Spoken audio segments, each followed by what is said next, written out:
On va parler du syndrome de l'imposteur. C'est normal en fait d'avoir des doutes. Lorsqu'il y a une petite voix qui nous dit qu'on ne mérite pas notre place et qu'on n'est pas légitime, là ça devient plus gênant. D'où ça vient en fait? On nous a toujours dit que pour avoir de la considération, il fallait atteindre des objectifs. Et que si on ne les atteignait pas, on ne méritait pas d'être aimé. Une autre raison, ça peut être aussi que on doit toujours fournir des efforts. Sinon, en fait, c'est pas vraiment quelque chose qui a de la valeur. La dernière raison, on nous a toujours appris que l'extérieur, la validation, le jugement ou même les notes, ce sont eux qui sont les références. Du coup, on se sent toujours pas assez. C'est un sentiment qui est très désagréable parce qu'on est toujours insatisfait. On a l'impression qu'on ne mérite jamais ce qu'on a.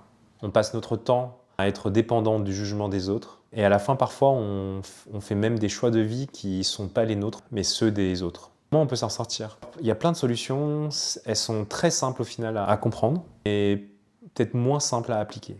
La première chose, c'est de revenir sur nos victoires, même si elles sont infimes, et de constater ce qu'on a accompli. La deuxième chose, c'est de commencer à faire des choses pour soi. C'est de s'affirmer au final. Et la dernière chose qui est sûrement la plus importante, en fait, il faut continuer à avancer.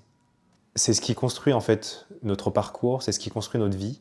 Et ça, en fait, rien peut nous l'enlever. Dites-vous qu'un petit pas, c'est déjà un pas. Que même si c'est une petite victoire, ça reste aussi une victoire.